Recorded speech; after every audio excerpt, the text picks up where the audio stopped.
Bom dia, que a graça e a paz do Senhor Jesus esteja com todos nós. Já fui apresentado, me chamo Regerson, trabalho ali no escritório da PLAC, na função de secretário executivo do campo. A secretaria, além de trabalhar com os dados da igreja, ela também tem debaixo do seu guarda-chuva o que nós chamamos de SVA, Serviço Voluntário Adventista. E é claro que todo valente do rei, ele precisa ser um missionário não só aqui, em nosso território, dentro da nossa cultura, no seu bairro, na região da sua igreja, mas ele também pode estar se preparando para ser um missionário transcultural. E eu quero dizer que transcultural não é só fora do país, tá? Transcultural, dentro do nosso país, que é continental, nós temos culturas diferentes nos 4 cantos do país. Então, para você ser um missionário fora do lugar que você já conhece, que você cresceu, geralmente você vai enfrentar outra cultura e você vai precisar fazer adaptações. E aqueles que têm esse chamado, já vou dizer que o evangelismo transcultural não é para todos, você precisa ter um desprendimento maior, tá? Por quê? Porque você, ao mergulhar em outra cultura, ou seja, para você evangelizar em outra cultura, você precisa ter um desprendimento, tá? De costumes e hábitos que nós carregamos, porque nós fomos ensinados, nascemos no meio daquela determinada cultura, e agora para você mergulhar em outra cultura, é claro que você vai ter choques. Então você vai precisar saber a diferença entre princípios e normas, principalmente, tá? Então existem princípios que, independente da cultura, não se abrem mão, não se deve abrir mão. Agora, algumas normas que às vezes na nossa cabeça são considerados até princípios, mas não são, tá? Elas às vezes servem ou serão barreiras transculturais para pregarmos o evangelho para outras pessoas, tá? Então a primeira coisa que um missionário transcultural tem que ter é desprendimento. Eu preciso ter um certo desprendimento para tentar me colocar no lugar do outro, que é diferente de mim, e que vive numa cultura diferente da minha, e ao eu fazer isso, eu preciso tentar entender o significado disso. Eu vou dar aqui só um exemplo, bem rápido. Existem algumas regiões da África que o colar é o símbolo de casamento. Na nossa cultura, o que é símbolo de casamento? Aliança. E aí o missionário que vai para lá e olha isso, da nossa cultura, vai achar que o colar está errado, não deveria usar, mas a outra pessoa de lá para cá olha para a gente e vai ter o mesmo pensamento: vocês estão usando joias. Por quê? Porque na cultura deles o colar não é exatamente uma joia, é igual aliança para nós, é o mesmo sentimento. Isso daqui é um símbolo de compromisso de quem está casado. Para eles não é aliança, é o colar. Vocês estão percebendo? Eu falei só de um detalhezinho, mas deve ter desprendimento, por exemplo, com relação à alimentação. Não é em todo lugar que você vai achar arroz com feijão, que é a comida típica brasileira. Então, quando você se torna um missionário transcultural, você tem que ter esse desprendimento, você tem que estar disposto a experimentar e tentar mergulhar na outra cultura e entender o que é norma e o que é princípio. Vou repetir: princípio a gente abre mão? Não, nunca. Princípio é princípio, independente da cultura. Só que entre as culturas existem coisas que não são princípios, são normas daquela cultura que podem ser adaptadas, entendeu? Só que para isso eu preciso ter um certo desprendimento, eu preciso tentar entender o outro. Esse é o principal ponto. E eu falei tudo isso por quê? Combinando com o pastor Marcelo, vocês que fazem parte desse grupo, os Valentes do Rei, vocês vão ter dentro do sistema de treinamentos do Valentes do Rei, vocês vão ter também o que nós chamamos de escola Send-Me, ou escola missionária. E essa escola missionária, escola Send-Me, ela te prepara, ou pelo menos te dá uma base, para você ser um evangelista transcultural, tá? Aliás, ninguém pode ser ou aceitar um chamado, eu não sei se você sabia, mas existem muitos chamados abertos ao redor do mundo, com necessidades específicas, chamados que a igreja faz, que a instituição faz, e quando eu falo instituição, estou falando colégios, hospitais nossos, que estão espalhados pelo mundo, e às vezes eles necessitam de algum tipo específico de trabalho, de habilidade, e aí eles abrem um chamado. Esse chamado vale para qualquer canto do mundo, desde que você seja adventista, e desde que você pode aceitar, e desde que você tenha o curso da escola Send-Me, que no final você recebe um certificado, tá? Então, um dos requisitos para você aceitar um chamado de 1 ano, 3 meses, 6 meses, ou até mais, fora do país, tá? Isso daí é principalmente para fora do país, você precisa ter essa certificação. E essa certificação será dada dentro do programa que vocês estarão recebendo de treinamentos junto da escola, ou na verdade do programa de atividades dos Valentes do Rei, que é o treinamento que vocês vão estar recebendo. Quando que vai ser essa formatura? Lá em novembro. Já foi falado bastante sobre isso. O desafio é que cada um de vocês trabalhe pelo menos com quantas pessoas? 5. Por que 5 estudos bíblicos? Porque provavelmente desses 5, um vai aceitar ser batizado. E a ideia é fazer uma grande celebração lá em novembro com o batismo dessa pessoa. Lembrando que essa pessoa aí automaticamente vai fazer parte de qual grupo? Valentes. Estão entendendo a questão do discipulado aqui? Então, nesse programa que vocês vão estar recebendo de treinamentos, também vai ter escola Send-Me. E lá no dia 29, no dia da grande celebração, com muitos batismos, vocês também vão receber o certificado da escola Send-Me, ou seja, vocês vão, a partir daquele momento, poder, se quiser, se esse for o seu chamado, se Deus está te chamando para isso, para aceitar talvez um chamado transcultural, para ajudar a nossa igreja na expansão do evangelho, quem sabe em outra cultura, do outro lado do mundo, tá bom? Então, principal coisa que alguém, um evangelista transcultural tem que ter, o que eu falei? Principal coisa, desprendimento. Por que desprendimento? Porque se eu for aquela pessoa muito sistemática, que só come arroz com feijão, que só vê o mundo daquele jeito e não consegue parar para tentar ver com os olhos do outro, eu estou apto a ser um missionário transcultural? Não, eu só vou sofrer e provavelmente não vou aguentar nem uma semana e vou voltar, tá? Então, principal característica de um missionário transcultural, ele tem que ter um certo desprendimento e estar disposto a mergulhar numa cultura diferente da dele, para tentar entender o outro, para aí sim apresentar Cristo Jesus para essa outra pessoa, nessa outra cultura. Só que além disso, e agora eu quero trazer para vocês uma mensagem mais bíblica, eu quero que vocês abram a Bíblia em Neemias, tá? Deixa aberto ali no livro de Neemias, e antes disso, eu acho que já está aparecendo aqui, eu vou explicar.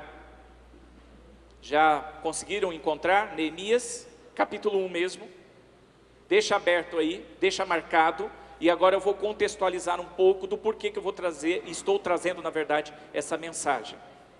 Aqui atrás de mim tem uma revista, tá? Adventist World, ela é do mês de janeiro de 2011. O que tem de especial nessa revista? Bom, o título já diz alguma coisa: apelo urgente por um reavivamento, reforma, discipulado e evangelismo. Qual que é o contexto do surgimento da matéria de capa dessa revista? Porque essa é a matéria principal da revista. Existem outras, mas a matéria principal é essa. Essa matéria é fruto de um documento que a Igreja Adventista Mundial redigiu no final de 2010. O que nesse documento a igreja escreveu, ou seja, qual que é a conclusão que ela chegou e escreveu, portanto, esse documento, depois dessa reunião? A conclusão é a seguinte, vou falar de forma bem resumida. A igreja, no final de 2010, Igreja Adventista, entendeu que a não ser que nós tenhamos ou venhamos a pregar através da plenitude do Espírito Santo, nós, como Igreja Adventista, não vamos cumprir nossa missão em nossa geração. Isso está nesse documento, tá? Se você quiser, eu posso mandar esse PDF depois, você leia o documento na íntegra. Lá diz de forma clara, nós, Igreja Adventista, apesar das estratégias, apesar do crescimento mundial, apesar de nós estarmos quase em todos os países do mundo com a presença adventista, quando nós olhamos para o nosso número, 22 milhões mais ou menos, e olhamos para o desafio de hoje, por exemplo, cerca de 8 bilhões de pessoas, são mais de 351 pessoas por adventista, para serem evangelizados. E aí tem a questão da cultura, aí tem a barreira da língua e outras coisas mais. Então, quando a Igreja Mundial olhou para esse quadro, ela entendeu que é impossível terminar a obra senão no poder do Espírito Santo. Por conta disso, de lá para cá, especialmente depois da publicação desse documento em 2011, a igreja tem lançado campanhas de oração para pedir o derramamento do Espírito Santo. Daí surgiu os 10 dias de oração, daí surgiu as 40 madrugadas, daí surgiu o incentivo para o estudo das profecias, e de lá para cá já se passaram muitos anos.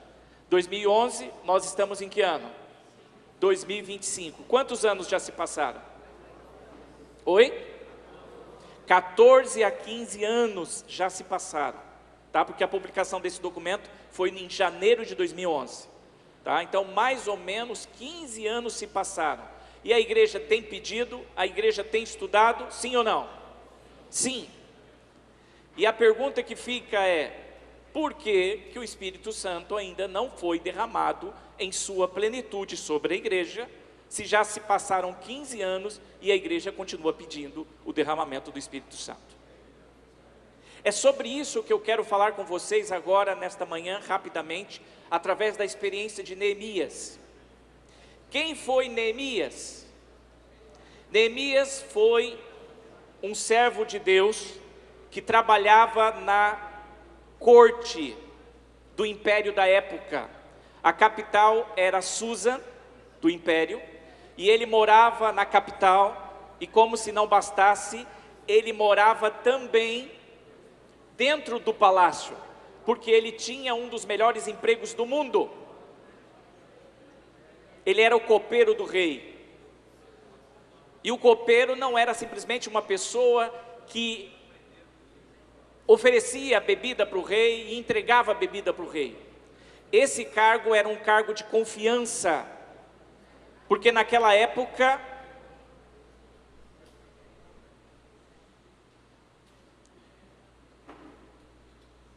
por se tratar mais de uma pregação do que uma palestra, vamos evitar as conversas paralelas, especialmente desse ponto em diante, porque é a Bíblia que vai falar, não sou eu, tá? Então vamos lá. Por se tratar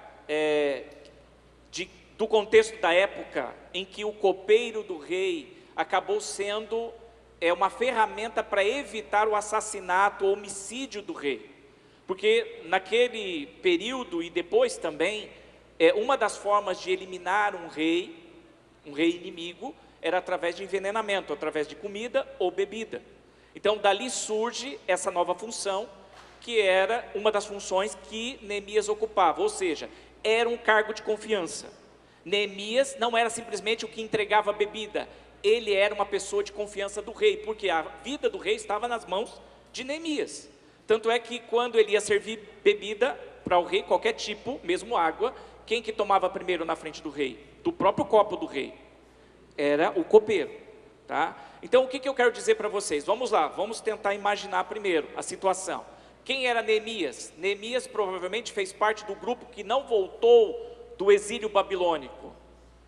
O povo foi para o cativeiro babilônico, né, o povo judeu, só que Neemias não voltou, provavelmente a família dele quis ficar, e ali ele cresceu nessa cultura, mas apesar dele estar no meio de uma cultura pagã, ele sempre seguiu a cultura judaica, como judeu, e ele cresceu, foi parar dentro do palácio, e lá dentro do palácio ele tinha não só o conforto, mas ele tinha um dos melhores empregos do mundo, que era um cargo de confiança da parte do rei.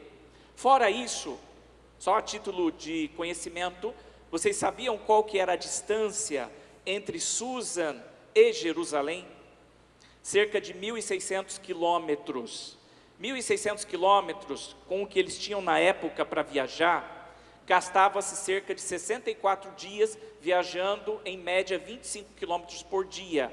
Então alguém, sem parar, todo dia viajando cerca de 25 quilômetros, lembrando que era um contexto de deserto, provavelmente uma parte do dia, uma boa parte do dia, eles não andavam, porque o sol era muito forte, e à noite também era congelante, porque esse é o clima do deserto. De dia temperaturas altíssimas, à noite porque a areia perde o calor muito fácil, então a temperatura do deserto cai muito, então eles tinham que se abrigar, se abrigava parte do dia por conta do sol e à noite por conta do frio, ou seja, se eles conseguissem andar em média 25 quilômetros por dia, eles iam demorar 64 dias de Susa para Jerusalém, ou de Jerusalém para Susa. Em outras palavras, Neemias estava próximo ou distante de Jerusalém? Distante. E aqui, agora vamos para o texto. Aqui está dizendo o seguinte, primeiro verso: as palavras de Neemias, filho de Acalias, em qual mês? No mês de Quisleu, no ano 20º. O que aconteceu nesse ano, nesse dia? Neemias recebe uma visita de Anani, um dos seus irmãos, ou seja, um dos judeus que estavam ou moravam em Jerusalém. E naquela época, notícia era uma coisa muito difícil de se ter, ainda mais numa distância tão grande como essa, de 1.600 quilômetros. Então todo mundo que vinha de uma viagem dessa, de quase 2 meses, ou mais de 2 meses viajando, quem estava do outro lado queria saber notícias. E aí Anani apareceu na corte justamente para dar notícias a convite de Neemias. Ele queria saber como é que está Jerusalém, como é que está o povo lá. E Anani contou para ele que não estava nada bem a situação. E no verso 3, ali especialmente no final do verso 3, ele diz o seguinte: o povo de Jerusalém está em total miséria e desprezo. Por que está em total miséria e desprezo? Os muros de Jerusalém estão derribados e as suas portas queimadas. O que significa isso? Vamos lá. Jerusalém, quando foi invadida por Nabucodonosor, foram 3 invasões. A primeira invasão acontece no ano 605 a.C. Nessa primeira invasão, a cidade não é destruída, o templo não é destruído, simplesmente eles pegam, especialmente alguns filhos dos nobres de Jerusalém, e levam para o exílio, para a Babilônia. Inclusive nós acreditamos que Daniel e seus companheiros foram nesta leva, como cativos para a Babilônia. No ano 597, Jerusalém se rebela, e aí Nabucodonosor vai lá e invade por uma segunda vez Jerusalém. Mas apesar do que aconteceu, ainda não tinha sido destruído ou destruída a cidade. Agora houve uma terceira invasão em 586, e aí Jerusalém foi destruída. Foi destruído o templo também foi destruído os muros e as portas da cidade. Quanto tempo, segundo os profetas, o povo voltaria do exílio para Jerusalém? A profecia diz 70 anos. Cumpriu-se os 70 anos, Ciro deu o seu decreto em 538, e agora o povo retorna do exílio para Jerusalém. E o principal objetivo desse retorno, através da liderança de Zorobabel, era a reconstrução do templo, correto? Então eles retornaram e o templo foi reconstruído, restaurado em 515. Demorou um pouco, mas ele foi reconstruído. Passado, se sabe quantos anos acontece isso daqui, a história de Neemias? Cerca de 70 anos depois que o templo havia sido reconstruído, Neemias recebe essa visita. Vamos lá para a matemática, né? Matemática simples. 70 anos havia sido destruído, 70 anos atrás, Jerusalém foi destruída, o templo foi destruído, os muros foram derribados e as portas queimadas. 70 anos depois, o templo é reconstruído, mas não os muros e nem as portas. 70 anos depois que Neemias recebe essa visita e os muros ainda estavam derribados e as portas queimadas. Quantos anos Jerusalém estava sem muro e sem portas? 140 anos. Você começa a entender por que Anani descreve como total desprezo e miséria? Porque 140 anos a cidade não controlava quem entrava e nem quem saía. Em volta de Jerusalém, as outras nações olhavam com desprezo, porque eles não conseguem nem controlar quem entra e quem sai. E eles se dizem o povo de Deus, eles dizem que o Deus deles é o verdadeiro Deus. Vocês estão entendendo a humilhação? E as pessoas, imaginando, eu acredito que nessa época, lá os judeus andavam de cabeça baixa, ou seja, de cabeça baixa, porque de fato era muita humilhação. E agora, Neemias recebe essa notícia, e daqui para frente, eu quero que você preste bem atenção na atitude de Neemias, e eu quero aqui também falar um detalhe específico sobre a história de Neemias, e o porquê que eu trouxe a história de Neemias no contexto do reavivamento. Neemias, ele está no início das 2.300 tardes e manhãs, certo? A reforma produzida por Esdra e Neemias foi uma reforma profética em Jerusalém. E depois dessa reforma, ou na verdade, com o decreto de Artaxerxes, que dá a liberação para que houvesse essa reforma e essa reconstrução, que a profecia das 2.300 tardes e manhãs inicia, ou seja, 457. Esdras e Neemias fazem parte dessa restauração, na verdade eles são líderes desta restauração. E do outro lado das 2.300 tardes e manhãs, e agora eu quero fazer um link conosco, adventista do sétimo dia, nós acreditamos que o movimento adventista do sétimo dia surge exatamente no final das 2.300 tardes e manhãs.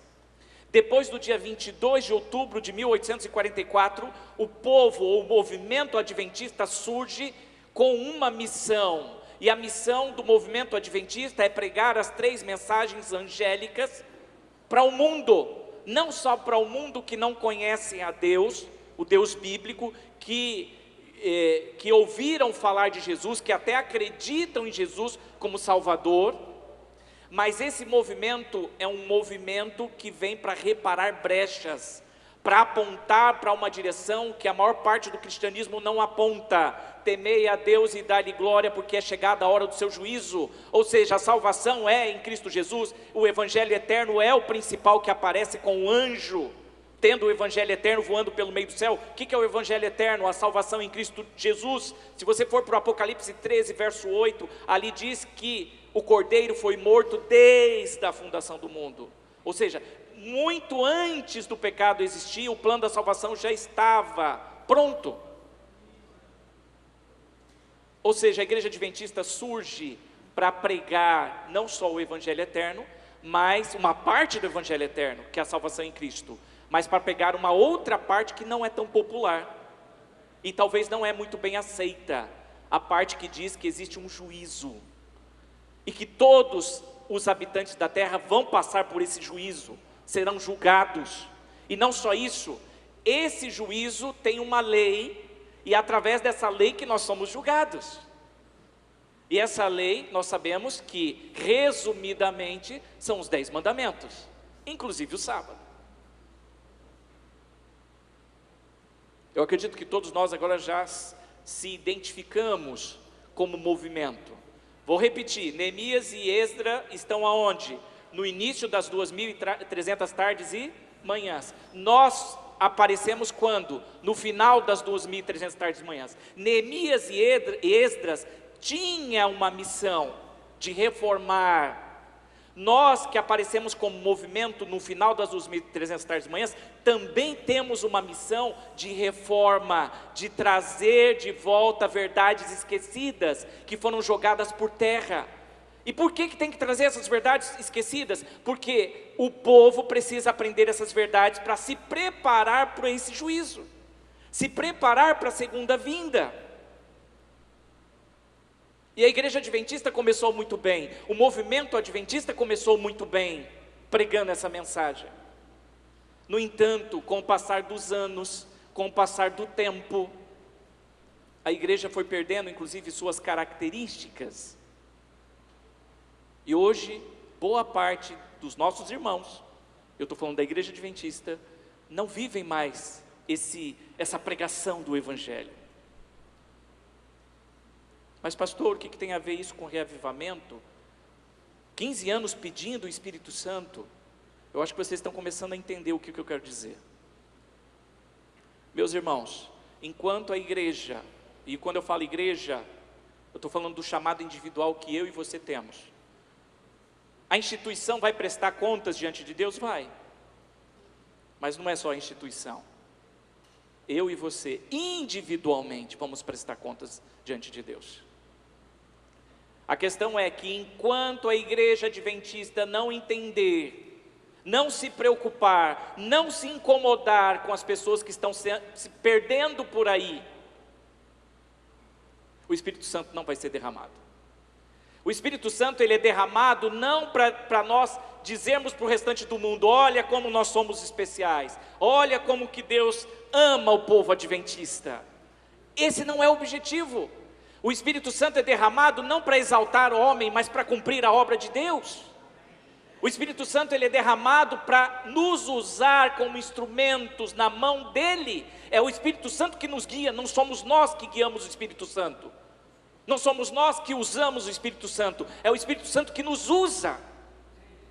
Portanto, se nós não tivermos o mesmo Espírito que Esdras teve, que Neemias teve, sabe quando que nós vamos receber o Espírito Santo? Nunca.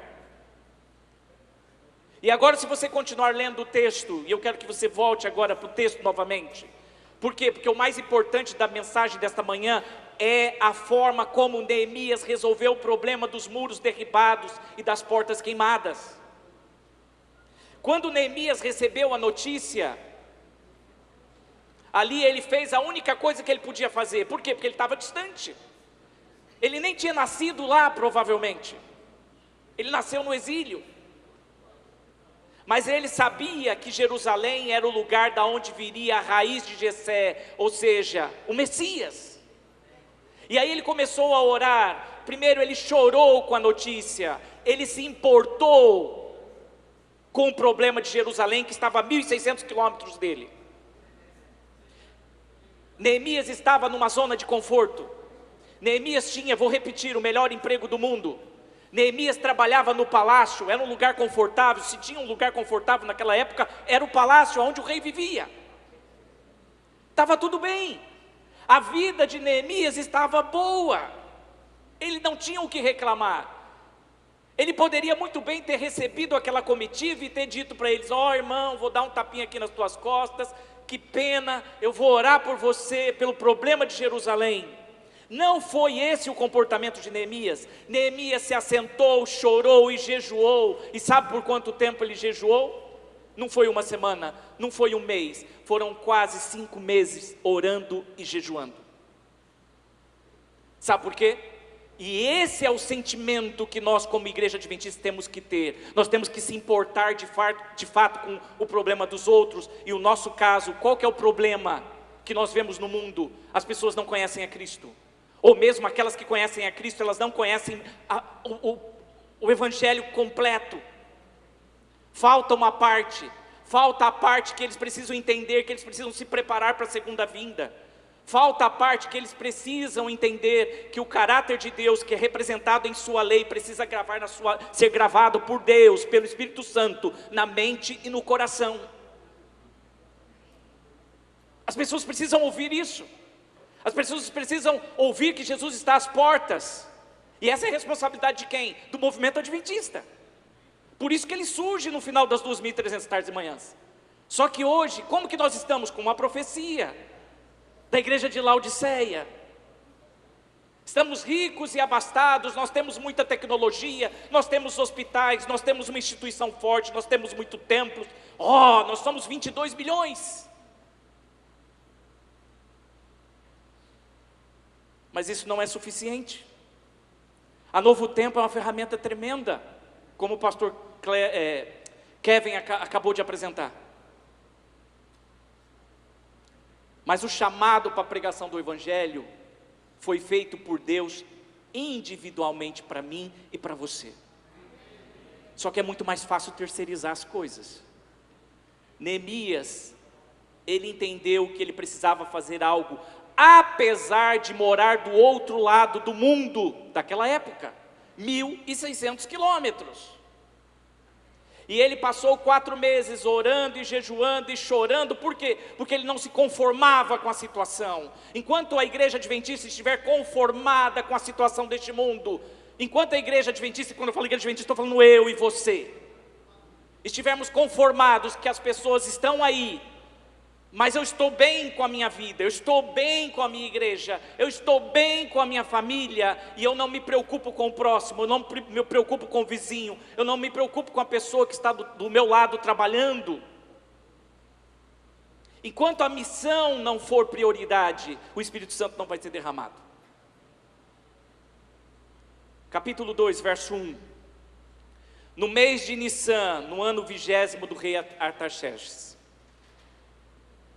mês de Quisleu, no nosso calendário, é mais ou menos entre novembro e dezembro. Foi quando Neemias recebeu a notícia. O mês de Nissan é mais ou menos entre março e abril do nosso calendário. Cerca de 4 a 5 meses depois, numa audiência que ele teve com o rei, que ele foi entregar a bebida para o rei. O rei olha para ele, verso 2, e diz o seguinte: por que está triste o teu rosto se não estás doente? E olha só a observação que o rei faz. Tem de ser tristeza da onde? Neemias estava doente? Não. Neemias estava triste porque tinha um salário pequeno? Não. Neemias estava triste porque a sua carreira não prosperou? Não. Neemias estava triste porque morava num lugar desconfortável? Não. A tristeza de Neemias vinha por outro motivo.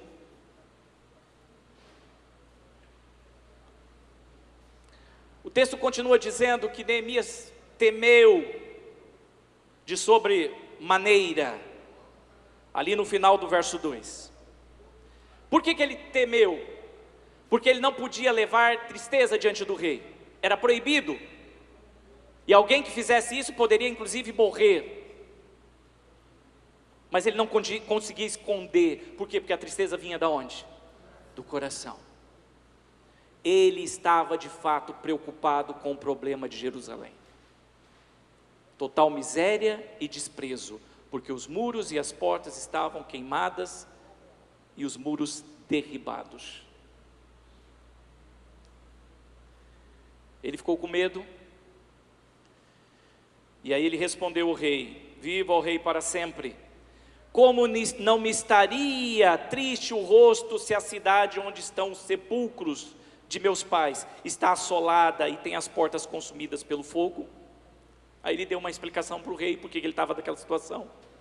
E olha só, o rei se volta para ele, se vira para ele e diz o seguinte: que me pedes agora?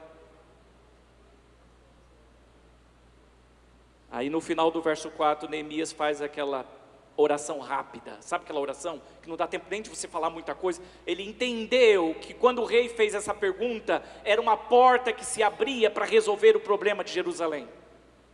E ele disse: Senhor, me dê sabedoria para que eu peça o que tem que ser pedido. Antes de continuar no texto, eu quero abrir um parênteses aqui, contando uma história, para vocês entenderem a importância de estar focado, que era o caso de Neemias. Primeira vez que eu fui comprar um carro, aliás, foi para vir para o ministério, isso há mais de 15 anos atrás. Olhei para um lado, olhei para o outro, vi a questão dos preços, vi o modelo que eu conseguiria comprar, quantas vezes eu ia financiar. E aí finalmente eu escolhi o modelo e até a cor do carro que eu queria.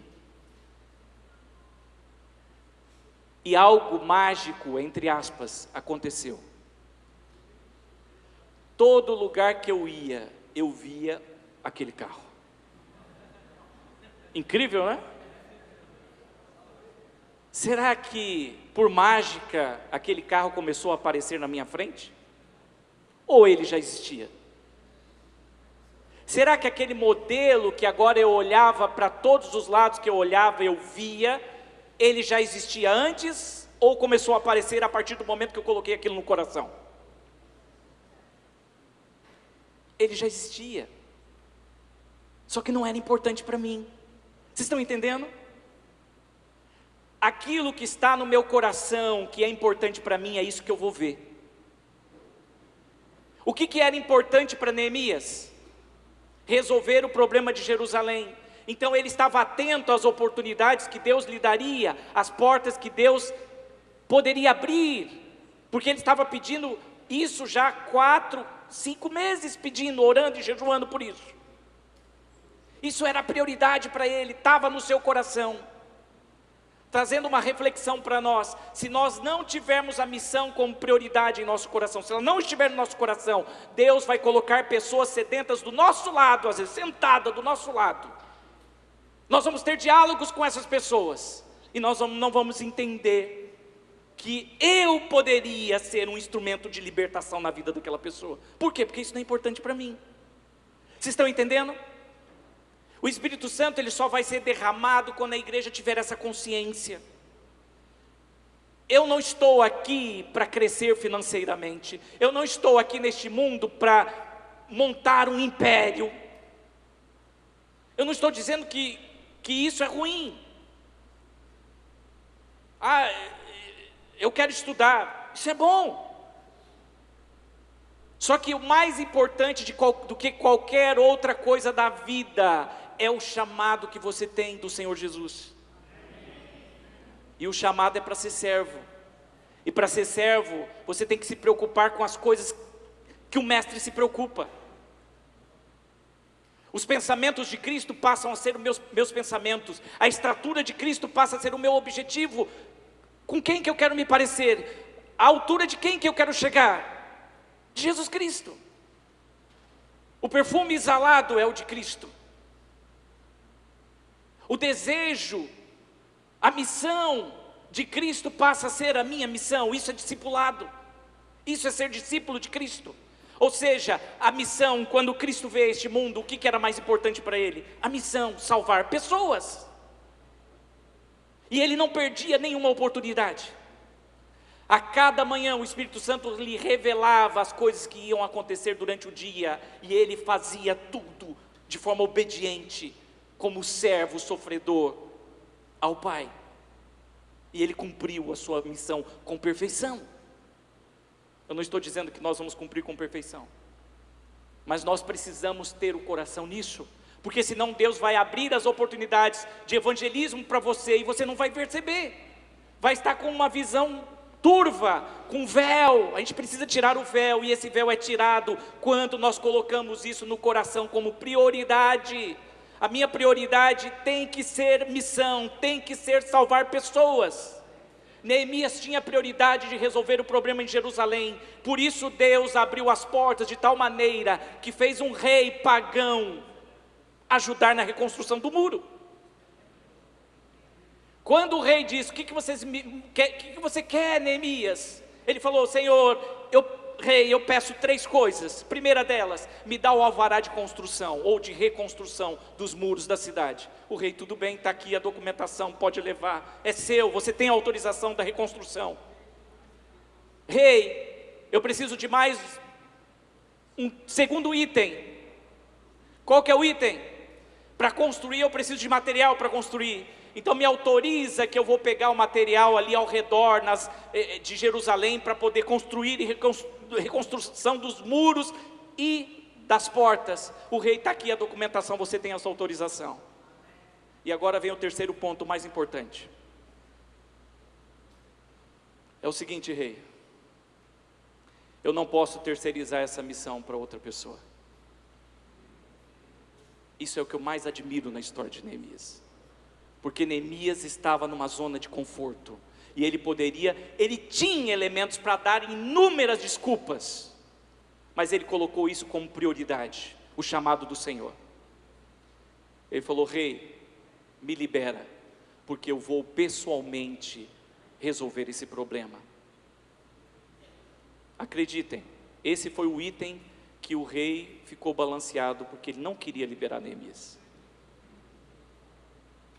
Mas quem é que estava por trás de todos esses acontecimentos que tinham chegado até aquele presente momento?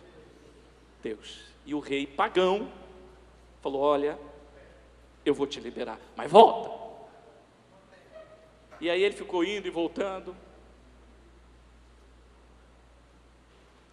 A questão é essa, meus irmãos: o que está faltando para o Espírito Santo ser derramado em sua plenitude? Prioridade. Qual é a nossa prioridade? É de fato fazer a vontade de Deus e cumprir a missão que foi dada a este movimento que surgiu no final das 2.300 tardes e manhãs? Será que é? Ou nós temos outras prioridades? Eu acredito que esse grupo vai começar a fazer a diferença. Eu acredito que esse grupo será um poderoso instrumento nas mãos de Deus para despertar isso na igreja onde você se encontra.